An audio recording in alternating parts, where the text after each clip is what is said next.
The pages of the Bible not only narrate stories of faith and promises, but also reveal the roots of conflicts that have endured for millennia. As events unfold, we encounter characters and occurrences that shape the identity of nations and the destiny of peoples, leading Jews and Arabs to such an intense and enduring rivalry.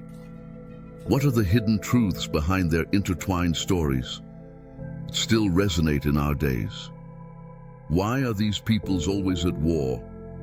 As we delve into the biblical narratives, we encounter explanations that not only illuminate the past, but also offer a vital understanding of contemporary challenges. Prepare for a journey that explores the complexities and connections that can define these relationships, feeling that war and peace often have deep roots in promises and choices made long ago. As usual, go ahead and click like and leave in the comments where you are watching this video from, and let's get to the story.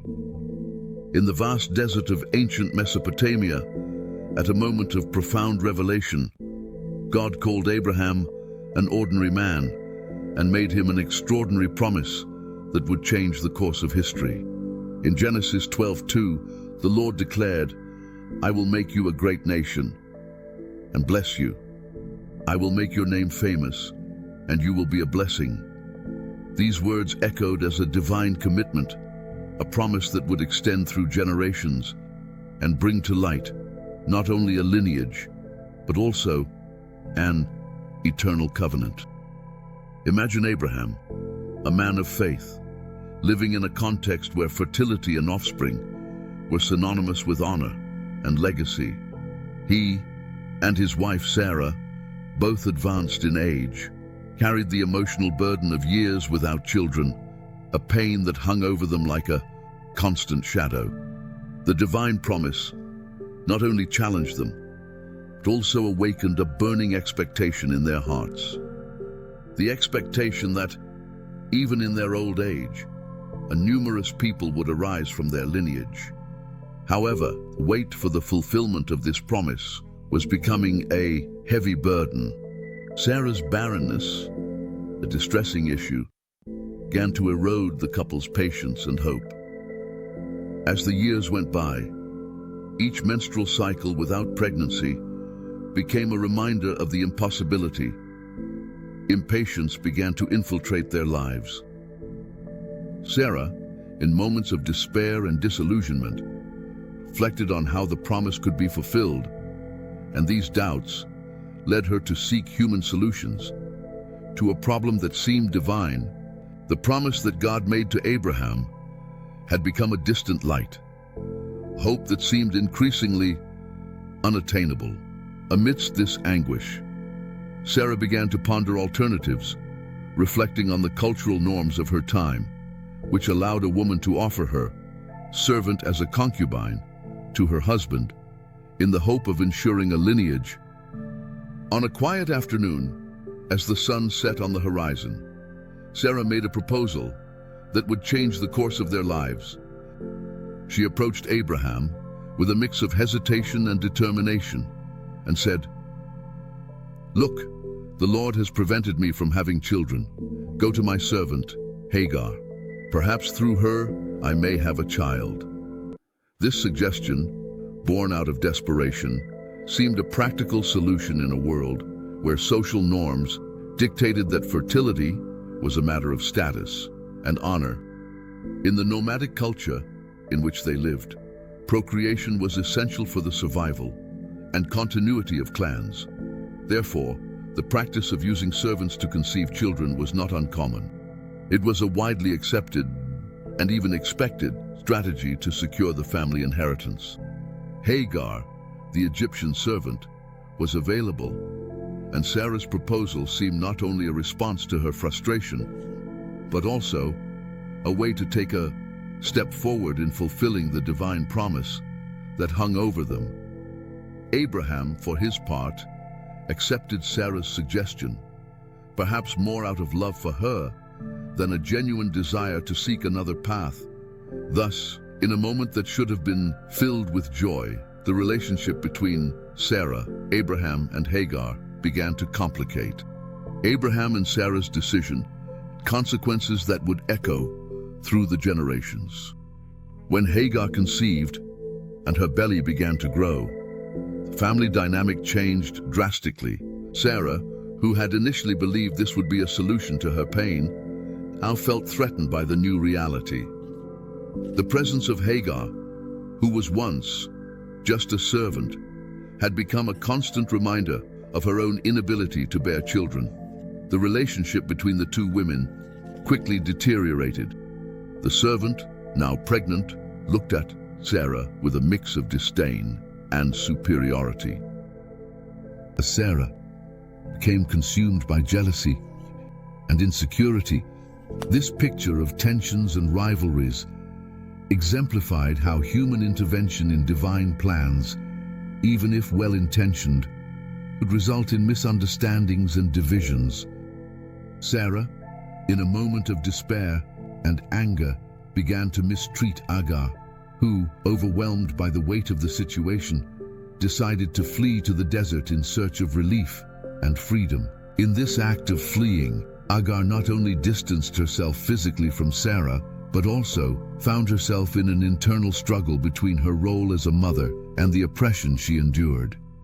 She had been placed in a difficult position, and the pressure of the situation pushed her beyond the limits of what she could bear. In the desert, Hagar found herself alone and desperate, a state that led her to contemplate the possibility of losing everything, her son and her own life. It was in that moment of solitude that an angel of the Lord found her and brought a message of hope, filled with meaning and revelations that would change her future and the future of her son. Hagar learned that even in pain and marginalization, God saw her and heard her distress. This encounter with the angel was not just a divine intervention in a critical moment, it was a transformation in Hagar's life. She left the desert not just as a desperate mother, but as a woman who had found God in her anguish, receiving a new purpose and renewed faith. Hagar, now strengthened by the divine promise, no longer saw the desert as a place of solitude, but as a sacred space where God's love and compassion were revealed in a tangible way. Hagar, welcomed by the message of the angel of the Lord, who instructed her to return, realized that what was to come was greater than her own pain. Back at Abraham's house, the environment was still tense and conflictual, but she now carried in her womb the promise of a future. The expectation of conception and the growth of the child within her brought a mix of emotions for Hagar. Although she knew that the relationship between her and Sarah remained tense, realization of the miracle of pregnancy was something that encouraged her. The conception of Ishmael was not only the answer to Hagar's pain, but also a step towards the fulfillment of God's promises to Abraham. Amid suffering and oppression, the baby she was expecting began to give a new meaning to her life. Ishmael was born in a context full of complexities. Abraham's joy at receiving Ishmael was palpable, as described in Genesis 16:15-16. Thus Hagar bore a son to Abraham, and Abraham named the son that Hagar had given him Ishmael. The name, which means God heard, reflected the deep connection between Hagar's pain and divine compassion.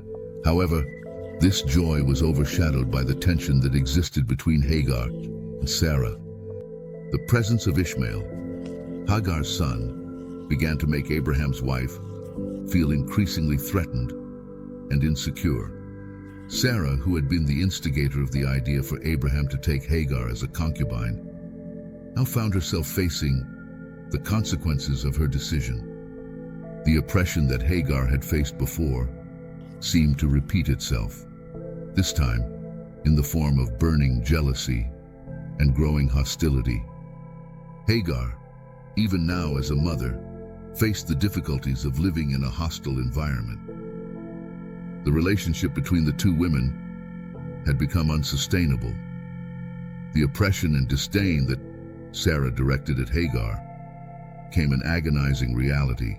In moments of pain and humiliation, Hagar tried to find comfort in her role as a mother, but the constant provocations and tension in Abraham's house made her life unbearable.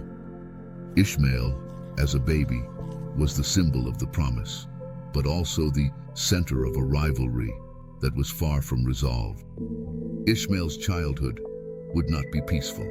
He would grow up in an environment filled with uncertainty, where his identity and worth would always be in question. Hagar then saw herself trapped in a cycle of pain, powerless in the face of Sarah's oppression, and without a safe place to raise her son. However, Ishmael's presence also brought Hagar a renewed purpose. The love she had for him became a beacon amid the emotional storm she was experiencing. The name that Abraham gave him represented more than just a simple label. It was a constant reminder that God was attentive to her afflictions and in some way promised a better future. However, amidst these adversities, God continued to fulfill his promises by offering comfort and hope. In Genesis 17, when Abraham was already an old man, God decided to renew his promises to him, including those related to Ishmael. By revealing that Sarah would give birth to Isaac, the son of the covenant, God also reaffirmed his commitment to Ishmael. He declared, "As for Ishmael, I have heard you. I will bless him and make him fruitful and multiply him greatly. He shall be the father of 12 princes, and I will make him a great nation." Genesis 17:20.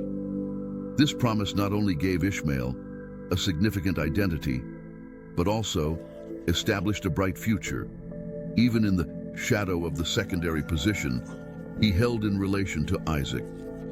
The renewal of the promise to Ishmael is a testimony of God's love and mercy.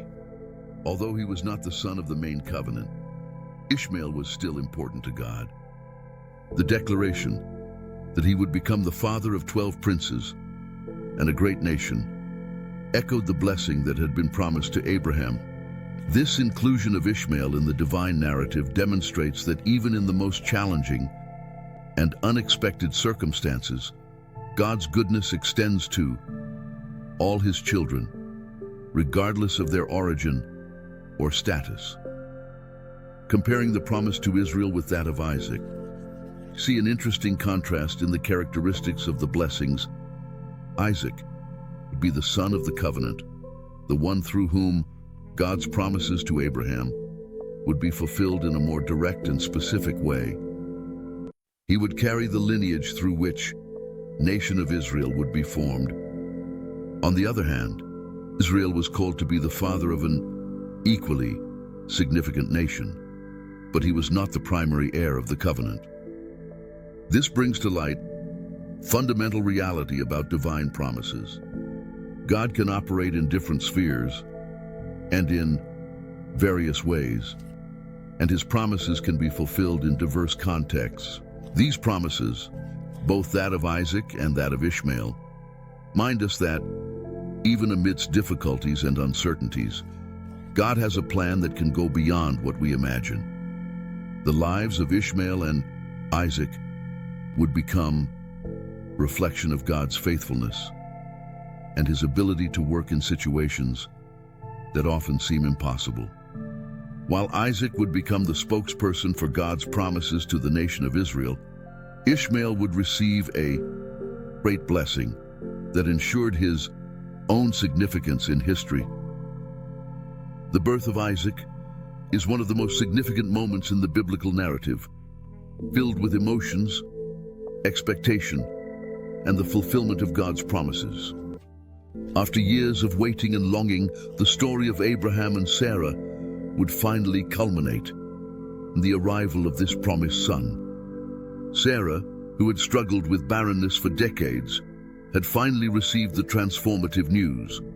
In her old age, she would give birth to a son. This divine promise had been made to Abraham when he was 99 years old, and Sarah was already 90. Sarah's disbelief was instantaneous, reflecting not only the skepticism of someone who had faced many disappointments, but also the surprise of knowing that the impossible could happen. She laughed in her heart, questioning, "After I am old, will I still have pleasure, since my Lord is also old?" Genesis 18:12, however. The story does not end with doubts and laughter of disbelief. The climactic moment came when, after months of waiting, Sarah finally gave birth to Isaac.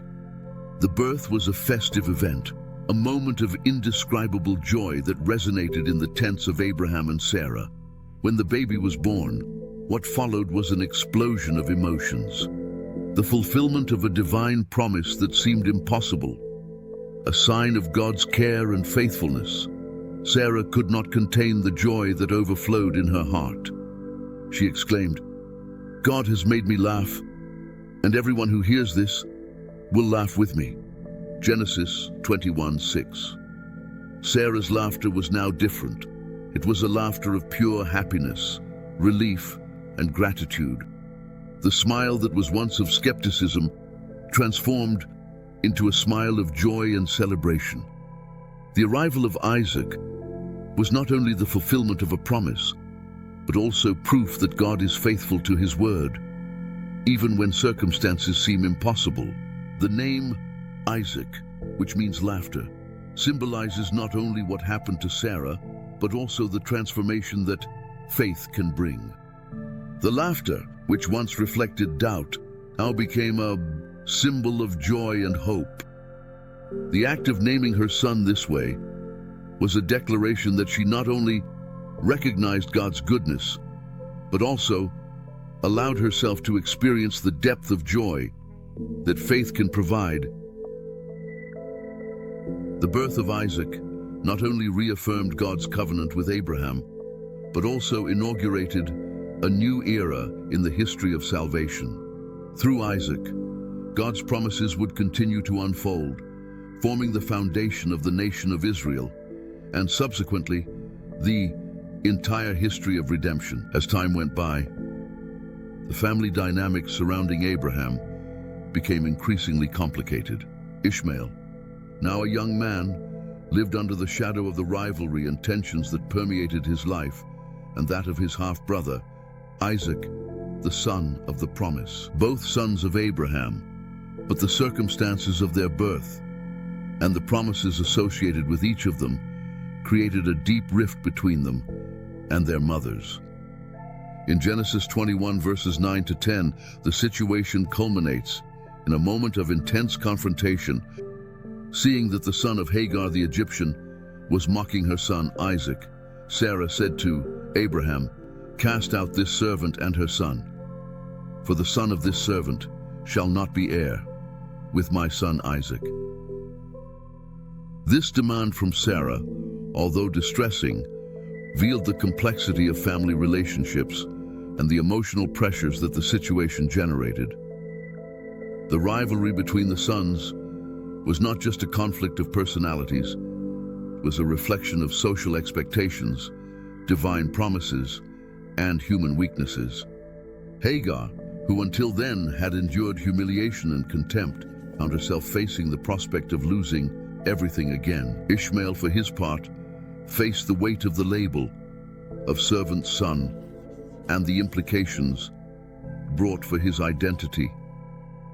Although Abraham loved Ishmael, Sarah's desire for security and exclusivity in Isaac's inheritance put him in a difficult position. The father was now torn between loyalty to his wife and love for his firstborn. With a heavy heart, Abraham decided to heed Sarah's request. He prepared some bread and water for Hagar and her son and sent them away to the desert. The scene was painful. The pain of separation and the uncertainty of what would come next weighed heavily on Abraham. Hagar, once again alone, was forced to face the harsh realities of life in the desert, taking with her Ishmael, a boy now aware of the complexities surrounding his existence. The departure of Hagar and Ishmael was not just a matter of physical displacement. It was an act that would have lasting repercussions. Ishmael and his mother are lost in the desert, and the difficulties they faced there were intense. The scarcity of water and the constant threat of death became part of their new reality. However, it was in this desolate scenario that God intervened once again. After being expelled from Abraham's house, they were now in a place without shelter. Far from the safety and protection they knew, the bread and water they brought were scarce, and the brutal reality of the desert was beginning to manifest alarmingly. Hagar, with a troubled heart, looked at her son, who was now a sensitive boy, aware of the gravity of the situation. Ishmael, who had once been surrounded by love and affection, now felt the weight of helplessness. The lack of water was becoming an increasingly real threat, and Hagar knew that, without a miracle, their survival was uncertain. The days dragged on, and the hope she carried began to dissipate, placed by the pain and fear that her son would not survive. In a moment of despair, God decided that she could not bear to see Ishmael suffer. With tears in her eyes, she placed the boy under the shade of a tree and moved away, not wanting to witness the impending tragedy. It was an act of despair and love. She knew there was nothing more she could do. Deep down, in her soul, she cried out to God, although the distance she felt from her Lord was palpable. It was in that moment of desolation that God, who never abandons his children, intervened. In Genesis 20 and 1:17, the Bible tells us that God heard the boy's cry, and the angel of God called to Hagar from heaven and said, "What troubles you, Hagar? Do not be afraid, for God has heard the voice of the boy who is there." The angel's call was not just a distant echo, but a manifestation of God's care, who knew Hagar's suffering and Ishmael's pain. What followed was a transformative moment. The angel not only brought words of encouragement, but also a promise of provision. He instructed her to lift up Ishmael and not to be afraid. "Get up, lift the boy, and hold him by the hand, for I will make a great nation of him."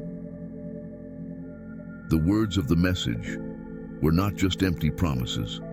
They were a reaffirmation of the life and future that God still had in store for them. Hagar then lifted her eyes, and God, in his infinite mercy, revealed a source of water nearby. The water, which represented life and renewal, sprang forth as a testament to divine care, showing that, even in the darkest circumstances, God never forgets his children. This miracle was not just an act of mercy, it was a clear demonstration of divine providence that accompanies those who find themselves in desperate situations. The fresh and pure water allowed Hagar and Ishmael to regain their strength and renew the hope that seemed to have run out. Hagar not only found water, but also the confirmation that God hears and answers the pleas of his children. As Ishmael drank, Hagar felt a wave of gratitude flood her heart. She recognized that God had been with them all along. Even in moments of anguish and despair, this experience in the desert would become a lasting testimony of God's care, a reminder that even when everything seemed lost, hope could be reborn through divine intervention. The desert, which initially symbolized loneliness and desolation, was now becoming a place of renewal and discovery. Hagar understood that her life and Ishmael's were in the hands of a God who not only promised, but also fulfilled his promises in a supernatural way. As the years went by, Ishmael became a strong and skilled young man, shaped by the unique circumstances of his life. He grew up under the loving guidance of his mother, Hagar, who taught him to survive in the arid conditions of the desert. From an early age, Ishmael showed an aptitude for what many considered essential skills for nomadic life.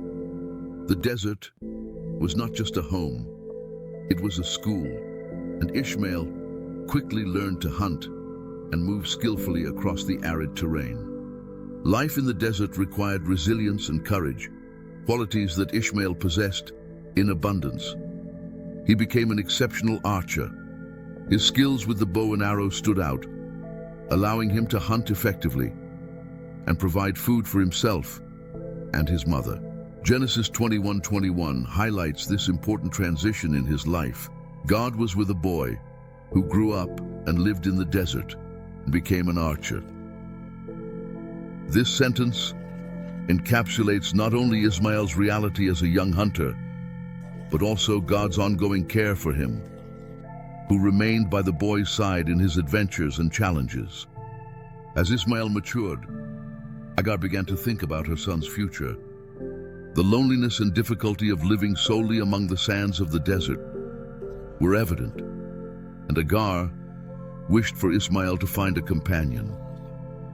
The culture in which they lived valued family ties and the formation of alliances through marriage. Thus, Hagar decided to seek a wife for Ishmael, who would not only love him, but also be rooted in his traditions. With this in mind, Hagar made a significant choice by finding an Egyptian wife for Ishmael. This decision had profound cultural and historical implications. By choosing a woman from her own land, Hagar was reinforcing the connections between the two lineages, that of Ishmael, son of the Egyptian servant, and that of Abraham, the Hebrew patriarch. This union symbolized the intersection between Arab and Egyptian cultures, a legacy that would echo throughout history. Ishmael's marriage not only represented a new chapter in his life, but also reflected the continuity of the lineage that God had promised him. The descendants of Ishmael would become significant in biblical and historical contexts, forming the foundation of many Arab tribes that would inhabit the region over generations. This connection with Egyptian culture also highlighted the richness and diversity of the traditions that would influence later history. As Ishmael settled into his new married life, did not distance himself from his roots. Life in the desert and the experiences he lived shaped his character and skills. He was not just an archer. He was an emerging leader, a man who knew how to survive and thrive in the most challenging conditions. God's presence in his life was manifested through his ability to overcome obstacles, and the love for his wife brought new meaning to his world. Ishmael became a symbol of strength and resilience, an embodiment of God's promises that echoed in his lineage. He was not just a son of Abraham, he was a bridge between cultures, a man who carried with him a legacy of faith and survival. Through his conquests and challenges, Ishmael continued to shape his own story and that of his people, reaffirming that divine providence manifested in ways that often surpassed human understanding. As time went on, and Ishmael established his own family in the desert, the lineage that emerged from him became an important aspect of the history of the Arab tribes. Ishmael would become the patriarch of 12 tribes, each representing the descendants that would emerge from him and spread across vast regions of the Middle East. These tribes, known as Ishmaelites, would play significant roles in various biblical and historical narratives, perpetuating the legacy of their ancestor and the divine promise made to Hagar and Ishmael. These 12 tribes, which would develop from the life and children of Ishmael, reflected the diversity and cultural richness of the Arab heritage. Each tribe had its own name, traditions, and customs, and together they formed a complex network of relationships that connected families over time. The story of Ishmael and his descendants is a powerful representation of how divine promises manifest through generations and the continuous presence of God in the lives of his people. The connection between Ishmael and Isaac should not be underestimated. Although Isaac was the son of the covenant, the relationship between the two half-brothers is one of the most intriguing aspects of the biblical narrative. In Genesis 25:9, we find a moment of unity and reconciliation when both come together to bury their father, Abraham, in the cave of Machpelah.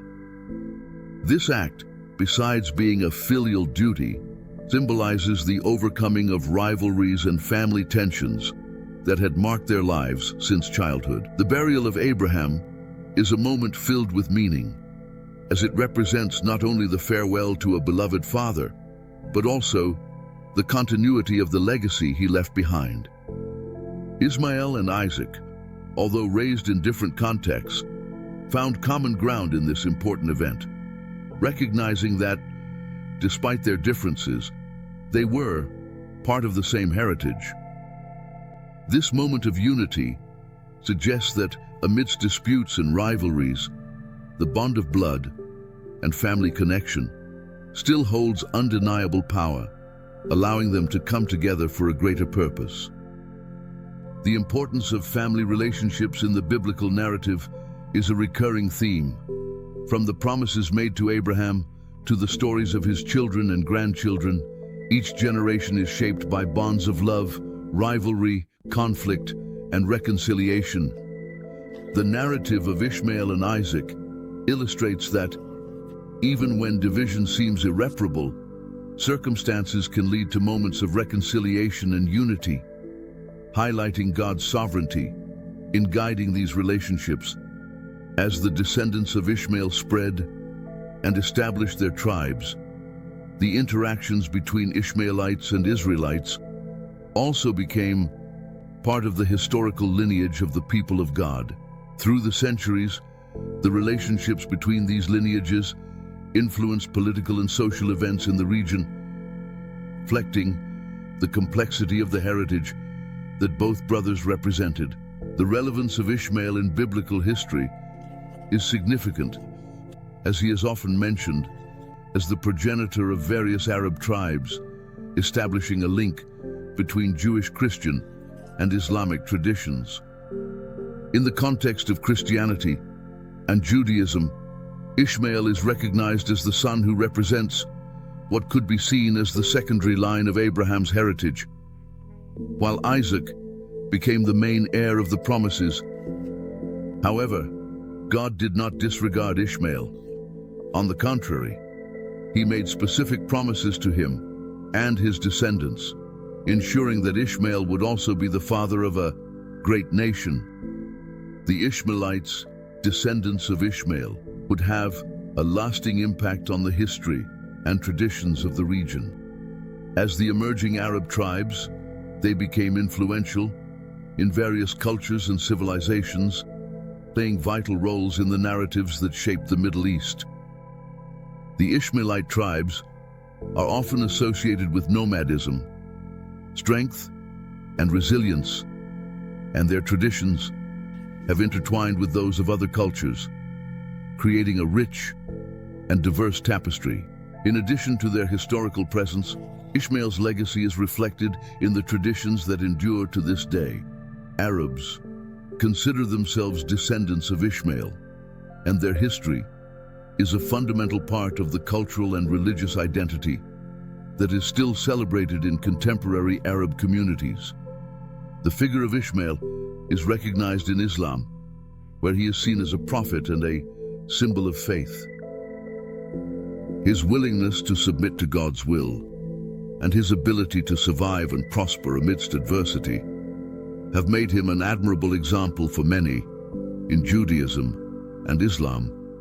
The religions that emerged from these lineages are also expressions of the cultural and religious diversity that characterize Jews and Arabs.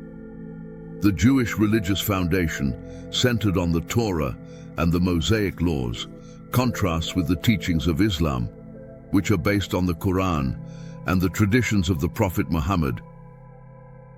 The distinction between the two belief systems is not only theological, but also cultural, affecting social practices, worldviews, and how each group relates to the other.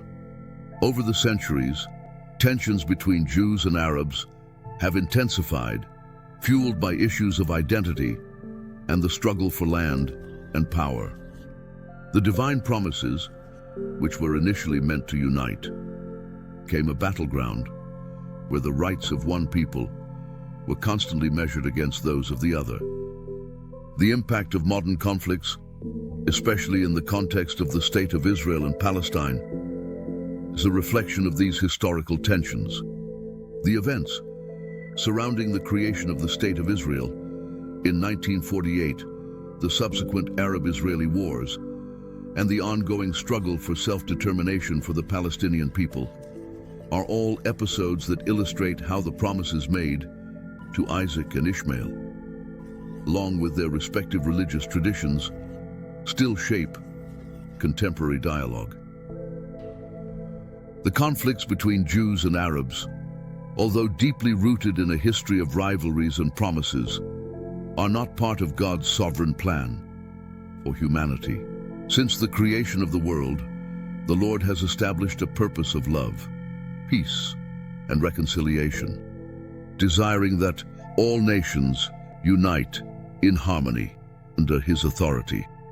The divisions that have arisen throughout human history, including the tensions among the descendants of Abraham, do not reflect God's original intention, but rather the complexity of the human condition and the freedom He has granted to each of us.